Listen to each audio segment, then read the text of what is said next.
This is The Narrows by Joey.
Thank you so much. Thank you for playing my piece. That's very nice.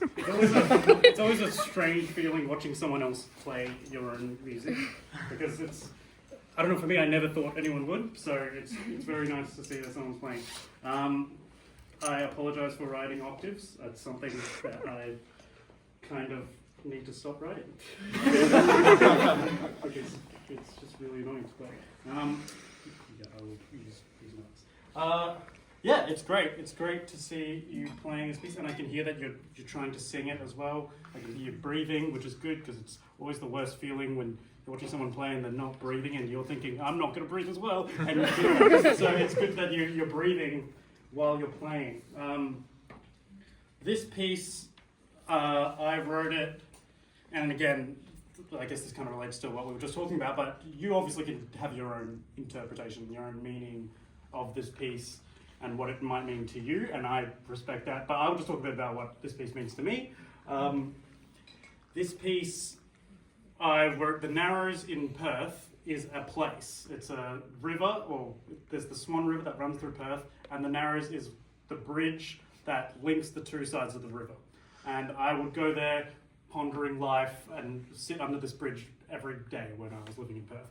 And I think, for me, this piece is about the kind of crossroads we take in life and how we don't, well, there's so many different ways we can go about life and we need to make these decisions. Because oftentimes I would go to this river and make these decisions because I would just think about it a lot. And in a way, this piece came just before I'd moved from Australia to Germany. So there's a lot of, it makes me, I'm going to tear up. But this piece it's all about making decisions and the kind of crossroads we have in life.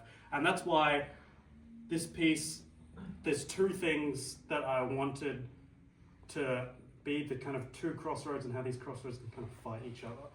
Well, first you have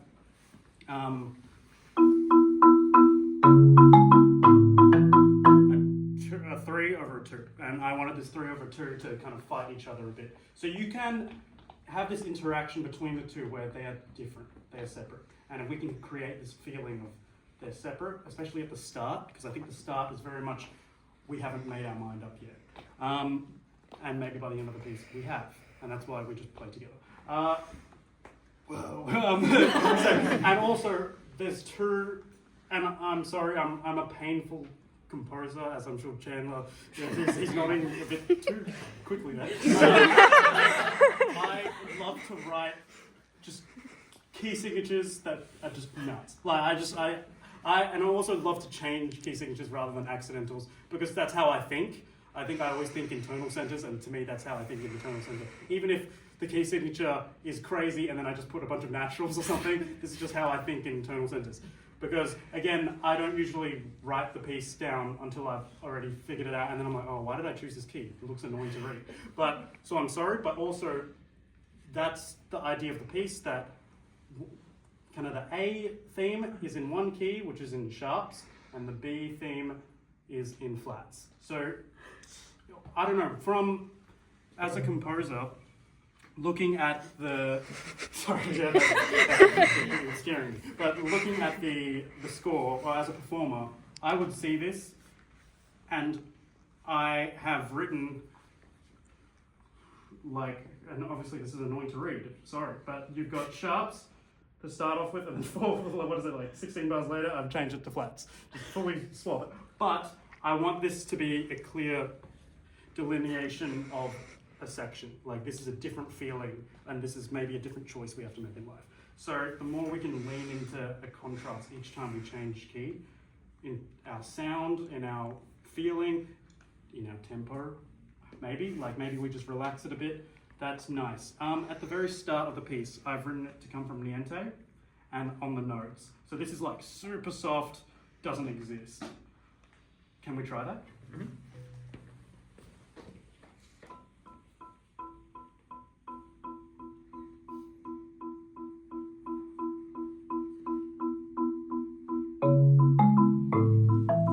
Yeah, I don't know, I think that was instantly way more effective. In terms of I feel like you want that to be just like everybody's staring at your right hand and it's coming from, so I angle up a little bit so that there's less mallet surface area hitting the bar, so that it's actually kind of nothing. And the sound is also less attacky versus, you just get way less attack. So I would start like that to really creep in.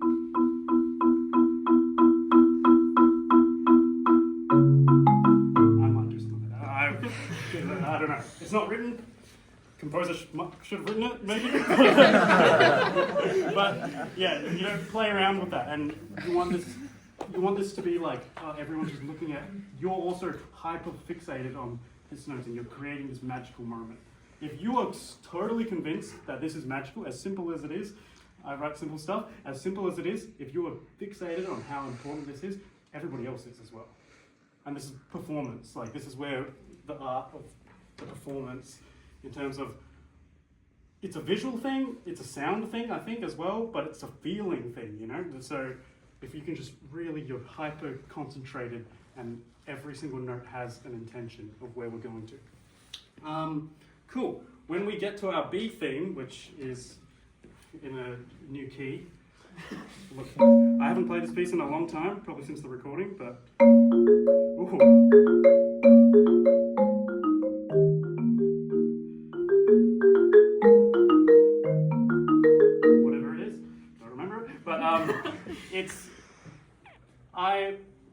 you want to be singing everything, and you got to think of how you would sing. And this is how we build phrasing, or at least my understanding of phrasing. Because, I don't know, I would sit in Australian classes and where you have these performance classes and you perform, and then somebody will say, oh, I really like your phrasing. And then I would always go, what does that mean? Because I actually have no idea. So to me, phrasing it's all connected to the voice and how you sing something.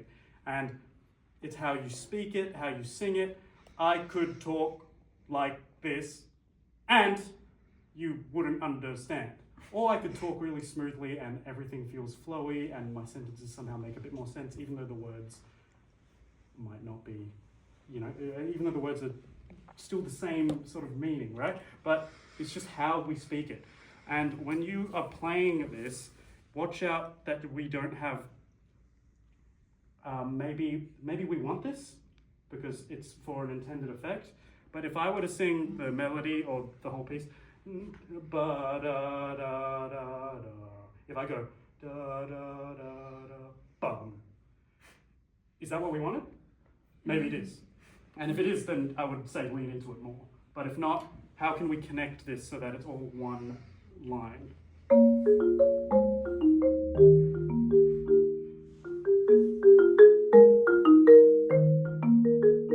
And obviously, when you play 4 notes at the same time, or 3 notes, or you play double stops, it's gonna be a bit louder, so we need to take care of it a bit more. So can you try play from there, and then try keep your phrase smooth, silky smooth.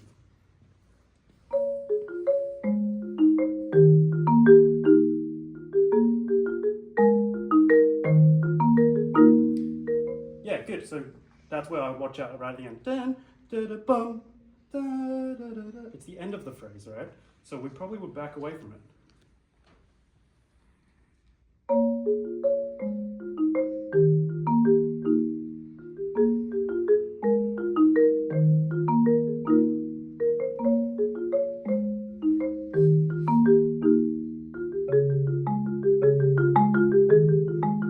Yeah, cool. And you develop there a bit, which is nice. Lean into it. If you're going to make a decision that's not on the page, because it's not, lean into it and really convince them of it. You're already convincing me of it, but I'm like at 70%. Just take it to 100%. So just really lean into it. You're going to do that?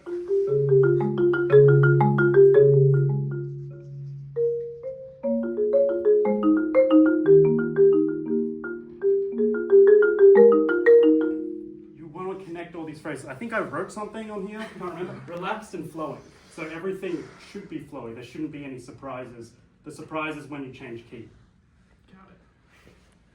Yeah, I hope that's helpful. When we get to and I didn't write, when we changed key into this B theme, this kind of chorus after our verse, I didn't write any change in dynamic, but I did write the double bar lines and a new key. So I think you can change something here, change the color somehow.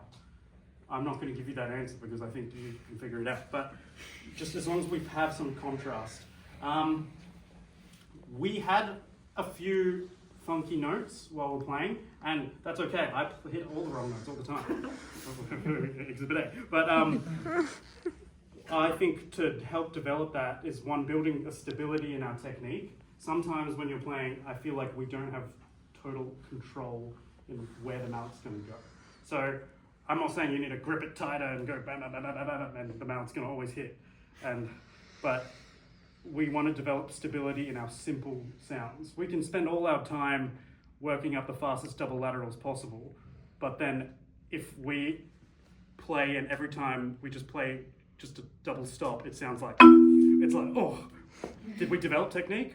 I'm not sure. Because I don't really have the fastest hands, I really don't, and really don't.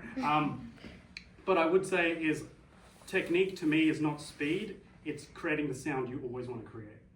So if we can just develop some sort of control that we're hitting the right notes that we want, and maybe this is also a bit of practicing slowly. And I think it's also singing as well, and really thinking about how we want to sing each part, because that's what makes our instrument.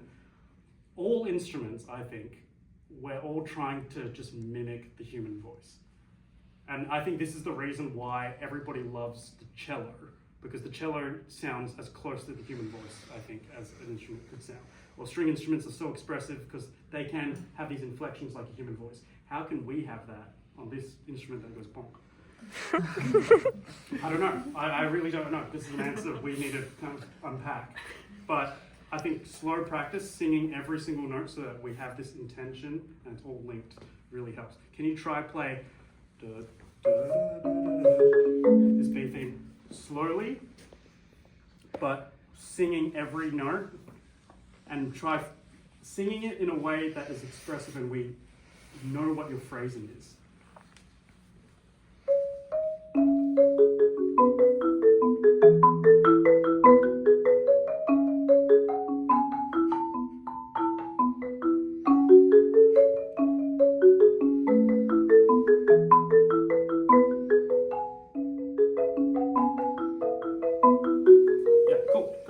It's starting to take more shape to me. Watch out, sometimes we're not hitting the A, yep. But we want to hit the A, unless you want to recompose it, and I don't care. But it's I think it kind of adds a bit more to the piece, so I like the A. I would even, when you're in the practice room, never play without singing, because also sometimes you have gaps where the memory kind of goes, whoop, right? And I think this is because we rely too much on muscle memory all the time, and muscle memory doesn't have memory. Muscles don't have a brain, but we do. So we always use this. And if you're constantly singing every note, you could do the whole thing where you're going do re mi fa sol la, and you're singing everything. Which in Europe, this is what they do. Everybody sings every single note in solfa.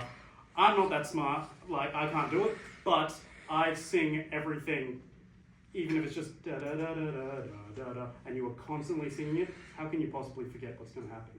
And if in your practice you're always singing it, you will never have a memory slip, especially if you can sing slowly. Because, if you just practice this slowly and singing every note, your memory will get better, your accuracy will get better, because that's the kind of muscle memory of it in a way. But you really need to sing everything slowly. Great. In our octave section, I'm sorry, but it's annoying. And I'm not a Steven script player, so I don't know how hard this actually is. But I'm not even going to try. But to me, octaves need to be as relaxed as possible. I write with a lot of octaves, and I think you just need to let the hand sit in a kind of position, and it just goes. And so, first, octaves are scary, I think. The danger is that we're just going to bash through them and not sing it. Yep. So that was the plan. Yeah. But I would rather you hit a few funky notes, but the phrasing makes sense, than everything is correct, but I just didn't understand what happened, right? So, not that that's what you did. I don't think that's what you did, but I can tell when you were approaching the octave section, your eyebrow went, and then it was and tension, instant tension. To me, how you relieve this tension, and you relieve nerves, and you relieve memory gaps, to me is always singing. Because it's almost like, now my brain has no space to think about anything other than the music, so I'm just going to sing. And when you're performing, when you practice, yes, you can think about what's going on in your technique. But when you perform, you need to be just, all you're thinking about is the music. And you trust that you've done the work for the technique. So this is why I don't know, I like to separate my technical practice fully from any practicing of the music. If something technically goes wrong while I'm practicing the music, I'm like, okay, tomorrow when I practice technique, I'm going to add something that will try to fix that problem. But you just want to think of only the music while you're playing this section. Can you try that? Try singing the octaves. Maybe you want to do it slower, but just play through it. I would rather the phrasing is good than the accuracy. For now. But let's do it slower. I think slow practice is not 5 clicks less.